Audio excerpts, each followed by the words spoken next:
Ngayong araw muli nyo kaming samahan sa simpleng kaganapan sa aming buhay.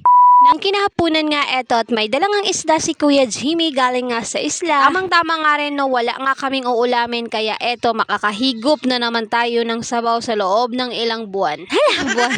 Eto nga palang video no, noong isang araw pa to, baka isipin nyo hanggang ngayon isda pa rin talagang inuulam namin. Buhay kasi namin no, minsanan lang din talaga kami makaulam ng mga ganitong ulam kasi kasagaran puro talbos ng kamote, edi kaya toyo or sardinas ba. Kwento ko na nga lang pala sa inyo no, yung nangyayari nga dito sa video para kahit hindi nyo nga gustong malaman ay malalaman nyo na rin talaga. Naghihiwa nga pala dyan no, ng sibuyas at saka kamatis. Yung kapatid ko nga kasi bumili nga ako ng luyat. In fairness ha, nag-video pa talaga siya kaya napaka-supportive. Thank you. Nang maluto nga rin pala yan no, kumain nga rin kami agad at hindi ko na rin talaga na-videohan kaya fast forward na tayo sa kinabukasan. Hala!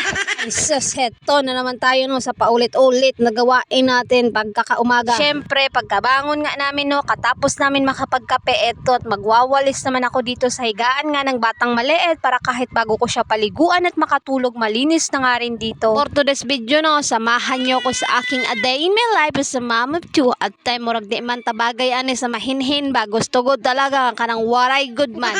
Tapos ko nga palang malinisan no, itong higaan nga ng batang maliit, itong si Kuya ayan, buenamano na naman at binilhan na naman ng hotcake nga ng kanyang tita. Ay sus, bago pa nga magtanghali no, ito papaliguan ko na rin itong batang maliit kasi amoy asim na nga rin at nagpupo na siya. Ito talaga yung gawain ko na paulit-ulit at alam ko lahat ng nanay makakarelit talaga yan araw-araw na papaliguan talaga ang anak. Salamat nga sa Diyos no, kasi okay na rin talaga itong batang maliit kaya ayan napaliguan ko na rin talaga siya. Ang mga nakaraan na araw kasi no, hindi talaga okay yung pakiramdam niya at wala rin talaga akong maayos na tulog kasi mahirap talaga siya makahinga ba. Kaya 2 days rin talaga na wala nga akong upload sa aking mini vlog. Pero ngayon babawi nga tayo no sa pag-upload at baka namimiss nyo na ako.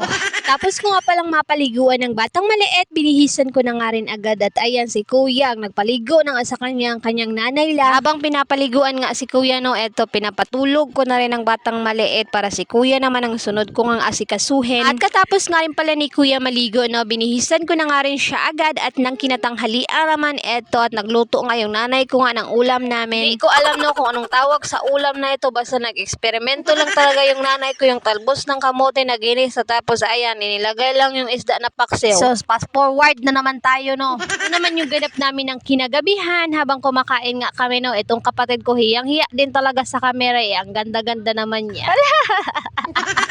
Eto nga lang pala yung buhay namin no, hindi man perfecto pero ramdam mo rin talaga yung saya at pagiging kontento sa buhay kung anong meron kami ngayon. Anyways, as long as your family is there to support and encourage you, do your best na abutin yung mga pangarap mo sa buhay. At may mga taong naniniwala sa kakayahan natin, wala tayong dahilan para sumuko, kundi bagkos magpatuloy tayo sa buhay. At ayun lang muna for today, Amping Kanunay.